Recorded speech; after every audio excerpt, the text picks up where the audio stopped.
Assalamualaikum warahmatullahi wabarakatuh. Perkenalkan, nama saya Andika Prasetyo Mogoginta, Program Studi Pendidikan Matematika Universitas Negeri Gorontalo. Pada video kali ini kita akan membahas tentang genetika. Nah, teman-teman, sebelum kita masuk ke pokok pembahasannya, kita harus ketahui terlebih dahulu apa itu genetika dan hal-hal yang terkait di dalam genetika. Untuk dapat mengetahui hal tersebut, mari kita simak penjelasan berikut ini. Genetika adalah cabang biologi yang berhubungan dengan pewarisan sifat dan ekspresi sifat-sifat menurun. Seiring berkembangnya zaman, definisi genetika merupakan ilmu yang menganalisis unit keturunan dan perubahan pengaturan dari berbagai fungsi fisiologis yang membentuk karakter organisme. Unit keturunan disebut gen, yang merupakan suatu segmen DNA yang nukleotidanya membawa informasi karakter biokimia atau fisiologis tertentu. Kemudian gen. Gen adalah unit terkecil dari materi genetik yang mengendalikan sifat-sifat hereditas organisme. Gen terdiri atas DNA yang terpintal oleh protein histon dan tersusun dalam satu deret secara linier dan beraturan di dalam lokus-lokus pada kromosom. Komponen penyusun gen. Komponen penyusun gen itu terdiri dari yang pertama rekon, yang kedua muton, dan yang ketiga sistron. Rekon yaitu komponen yang lebih kecil dari gen dan terdiri atas satu atau dua pasang nukleotida. Muton yaitu komponen yang lebih besar dari rekon dan terdiri atas satu atau dua pasang nukleotida. Kemudian sistron yaitu komponen yang terdiri atas ratusan nukleotida. Tipe-tipe gen dibagi menjadi dua, yaitu berdasarkan sifatnya dan berdasarkan perannya. Yang pertama berdasarkan sifatnya. Gen dominan dengan ekspresi kuat yang dilambangkan dengan huruf besar. Gen setengah dominan dengan ekspresi di antara gen dominan yang resesif. Gen resesif dengan ekspresi lemah yang dilambangkan dengan huruf kecil. Gen struktural yang mengode protein atau enzim dengan ekspresi yang diandalkan gen regulator. Gen regulator yang mengatur ekspresi gen struktural. Yang kedua berdasarkan perannya. Gen struktural yang mengode protein, enzim, dengan ekspresi yang dikendalikan gen regulator. Gen regulator yang mengatur ekspresi gen struktural. Fungsi dan sifat gen dalam kromosom. Yang pertama, fungsi gen. Sebagai zarah atau partikel tersendiri dalam kromosom, membawa informasi genetik dari generasi ke generasi, mengatur proses metabolisme dan perkembangan pada organisme. Sifat gen. Yang pertama, mengandung materi genetik dan dapat menduplikasikan diri. Yang kedua, setiap gen memiliki fungsi yang berbeda-beda. Yang ketiga, ditentukan oleh kombinasi basa nitrogennya. Hubungan antara gen dan alel. Alel adalah pasangan gen yang terletak dalam lokus yang bersesuaian pada kromosom homolog dengan tugas yang sama atau berlawanan untuk suatu sifat tertentu. Susunan gen dan alelnya dalam kromosom homolog disebut gonotipe. Macam-macam alel. Ada dua macam alel, yaitu alel tunggal dan alel ganda. Alel tunggal yaitu gen yang hanya memiliki satu gen sealel sehingga hanya muncul satu sifat saja. Contoh, gen A untuk pigmentasi kulit dan gen A kecil tidak menghasilkan pigmentasi kulit. Alel ganda yaitu gen yang memiliki lebih dari dua pasang gen sealel dan menempati lokus yang sama. Pada alel ini yang akan muncul adalah beberapa sifat. Contoh, golongan darah sistem A, B, O pada manusia. Kromosom. Kromosom dalam bahasa Yunani kroma, warna dan soma, badan, adalah struktur di dalam sel berupa deret panjang molekul yang terdiri dari satu molekul DNA dan berbagai protein terkait yang merupakan informasi genetik satu organisme, seperti molekul kelima, jenis histon, dan faktor transkripsi yang terdapat pada beberapa deret dan termasuk gen unsur, regulator, dan sekuens nukleotida. Fungsi kromosom. Yang pertama, fungsi utamanya adalah untuk menyimpan materi genetik. Materi genetik inilah yang akan menentukan sifat dan kekhasan setiap individu.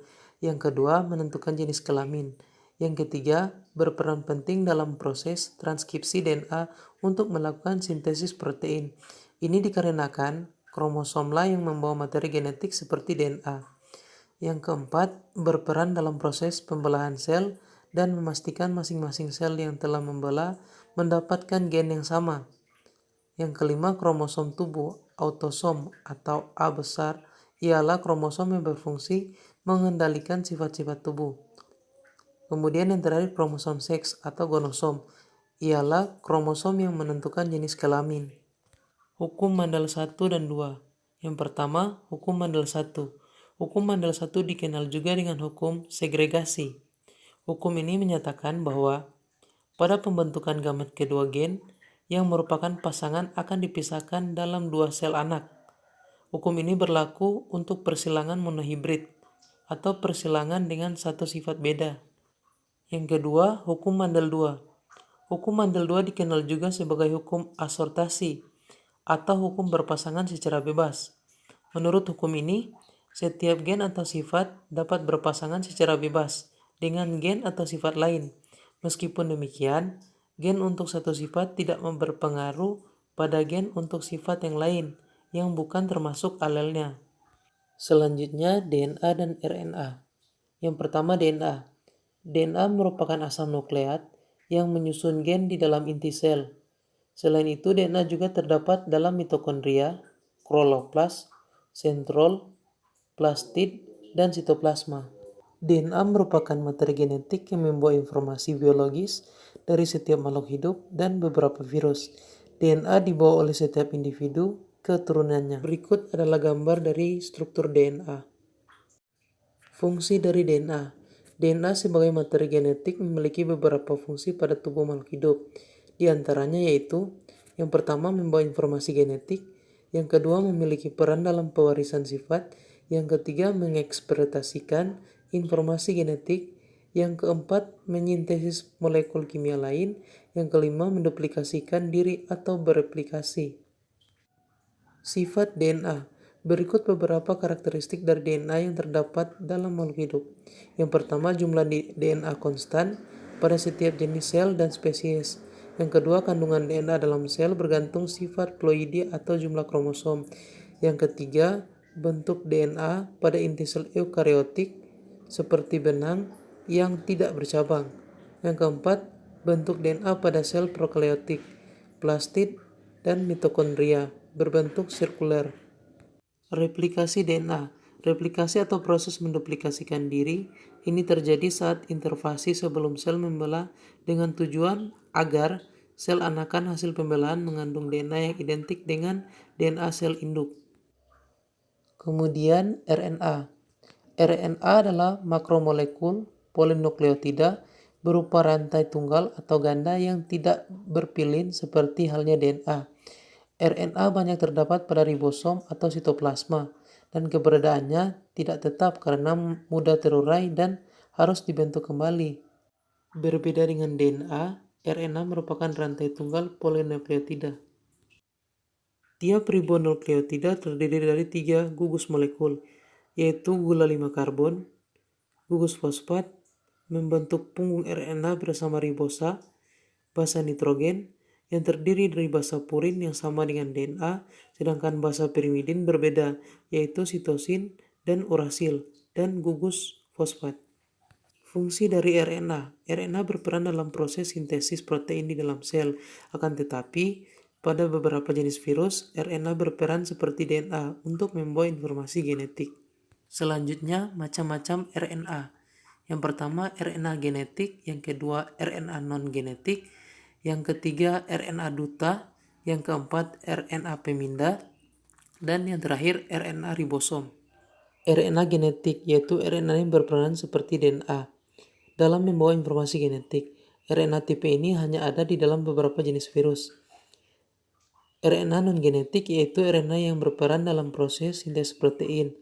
RNA tipe ini ada di dalam organisme yang memiliki DNA. Ada 3 macam RNA non-genetik yaitu yang pertama, RNA duta atau mRNA, rantai tunggal panjang yang tersusun atas ratusan nukleotida. RNA ini terbentuk melalui proses transkripsi di dalam inti sel oleh DNA. Fungsi dari mRNA adalah sebagai pembawa kode genetik atau kodon dari inti sel ke sitoplasma. Sekian penjelasan tentang genetika. Semoga bermanfaat untuk kita semua. Assalamualaikum warahmatullahi wabarakatuh.